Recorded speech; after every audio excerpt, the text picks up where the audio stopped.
सेवा बिल लोकसभा में पास हो गया है। सोमवार को सरकार इसे राज्यसभा में पेश करेगी, लेकिन इस दिल्ली सेवा बिल को लेकर आम आदमी पार्टी की क्या रणनीति होगी, इसी पर बात करने के लिए हमारे साथ आम आदमी पार्टी के राज्यसभा सांसद संदीप पाठक जी हैं। संदीप जी, क्या कहेंगे इस बिल को लेकर? राज्यसभा में क्या रणनीति होगी आम आदमी पार्टी की? राज्यसभा में पूरी ताकत से इसका विरोध करेंगे और हमारे सभी इंडिया के जो प्लेटफॉर्म हैं उसके साथ ही सारे मिलकर इसका विरोध करेंगे और पूरे देश के सामने बहस में भी अच्छी तरीके से ये भारतीय जनता पार्टी की जो नीति है, गलत नीति है, बुरी नीतियाँ है, वो सबको एक्सपोज करेंगे जनता के सामने।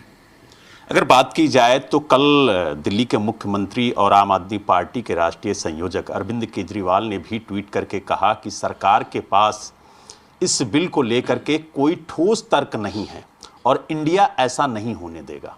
तो इसका मतलब क्या था? आपने कल माननीय अमित शाह जी को सुना होगा बोलते, पूरे देश ने सुना। अमित शाह जी पूरे समय केजरीवाल केजरीवाल केजरीवाल केजरीवाल केजरीवाल बस इतना ही बोल रहे थे। आप देश के गृह मंत्री हो, आप संसद में एक बिल ला रहे हो, इस बिल का संबंध देश से और जनता से होना चाहिए। केजरीवाल के लिए आप बिल नहीं ला रहे हो, या फिर आप साफ साफ कहो कि ये बिल हम केजरीवाल के लिए लेकर आ रहे हैं। आपकी जो कथनी और करनी में बड़ा फ़र्क है। तो अमित शाह जी से मैं कहूँगा कि आप लोग अपने पुराने ट्रेनिंग से बाहर नहीं आ पा रहे हो, गंदी राजनीति यहाँ पर भी कर रहे हो, नंबर एक। नंबर दो, ये जो बिल है वो अनकॉन्स्टिट्यूशनल है। वो अनकॉन्स्टिट्यूशनल कई सारे रीज़न से है। सबसे पहला रीज़न तो ये है कि सुप्रीम कोर्ट के यूनानिमस जजमेंट जो आया है कॉन्स्टिट्यूशन बेंच के, उसको आप रिवर्ट नहीं कर सकते। ऐसे आप उसको बदल नहीं सकते। आपको उसको, अगर उसी केस में पार्लियामेंट के पास जुडिशियल पावर ही नहीं है कि सुप्रीम कोर्ट के कॉन्स्टिट्यूशन बेंच के उसको रिवर्ट करने का, आप तभी ये बदल सकते हो जब उसका फंडामेंटल जिसके आधार पर वो निर्णय लिया गया है उस आधार को बदलो। आप वो आधार को टच कर ही नहीं रहे। और आधार क्या है? आधार है कॉन्स्टिट्यूशन का बेसिक स्ट्रक्चर। कॉन्स्टिट्यूशन का बेसिक स्ट्रक्चर जैसे डेमोक्रेसी हुआ, जैसे फेडरलिज्म हुआ, जैसे कि सेक्युलरिज्म हुआ, जैसे लोगों की स्वतंत्रता हुई, ये सारी चीज़ें आप पार्लियामेंट पे कानून बना बिल लाकर आप बदल नहीं सकते। ये फंडामेंटल बेसिक स्ट्रक्चर है और इस पे चूंकि आप बदल नहीं सकते तो इस बिल को आप बदल नहीं सकते। लेकिन मैं आपको एक लार्जर पॉलिटिकल रीज़न बताता हूँ। पिछले 4 दशकों से भारतीय जनता पार्टी छाती ठोक ठोक के कह रही थी कि दिल्ली को पूर्ण राज्य मिलना चाहिए। इनके नेता, देश के भी नेता थे, माननीय अटल बिहारी वाजपेयी जी भी और लाल कृष्ण आडवाणी जी ने भी कहा था कि पूर्ण राज्य का दर्जा मिलना चाहिए। 2003 में लाल कृष्ण आडवाणी जी ने तो बिल भी पेश कर दिया था दिल्ली को पूर्ण राज्य कराने का। इनके सारे मैनिफेस्टो में आप देखेंगे कि टाइम एंड अगेन पूर्ण राज्य की दर्जा का ये मांग किए हुए। प्रश्न ये उठता है कि आज क्या हो गया? क्या कारण है? क्या कारण है कि अब ये अपने स्टैंड से बदल गए? कारण एकमात्र है, इनको देश से कोई मतलब नहीं है, जनता से मतलब नहीं है, बिल से मतलब नहीं है। केजरीवाल का डर इनको रात को सोने नहीं दे रहा है।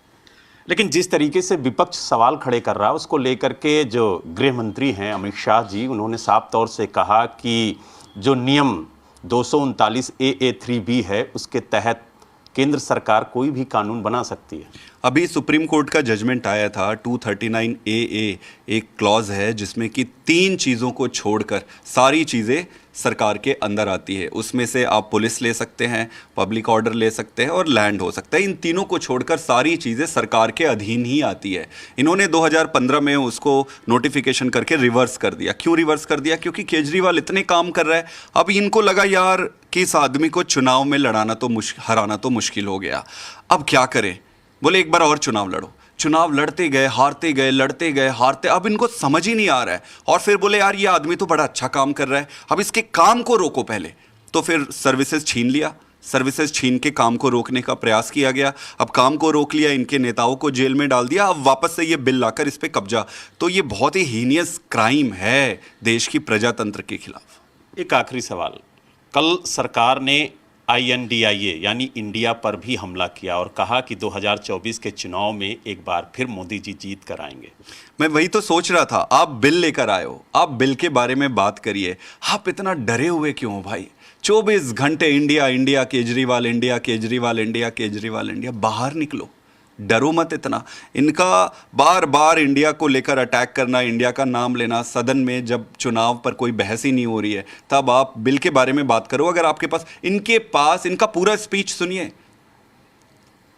हंसी आती है उस भाषण को सुनकर कि क्या देश के गृह मंत्री जी एक इतने महत्वपूर्ण बिल, ये बहुत महत्वपूर्ण है, ये ऐसा कभी नहीं हुआ कि आपने सुप्रीम कोर्ट के जजमेंट को आप पलट रहे हो, देश की संविधान को आप कुठाराघात कर रहे हो, प्रजातंत्र को आप छिन्न भिन्न कर रहे हो, और वो दुस्साहस करते हुए आपके पास 4 शब्द तो होने चाहिए। वो पॉलिटिकल स्पीच, भाषण देने का इनको इतना मन है ना, ये विदेश जाते हैं, विदेश में स्पीच देते हैं, आप चुनाव रैली में जाते हैं, चुनाव रैली सदन तक में भाषण दे रहे हैं। ये कल का इनका स्पीच चुनावी भाषण था, इनको चुनावी भाषण में उनको लैंग्वेज में सिखाएंगे। तो आपने देखा हमारे साथ आम आदमी पार्टी के राज्यसभा सांसद संदीप पाठक जी थे, जिन्होंने कहा कि सोमवार को जब ये बिल राज्यसभा में पेश होगा तो हम इसका पुरजोर विरोध करेंगे।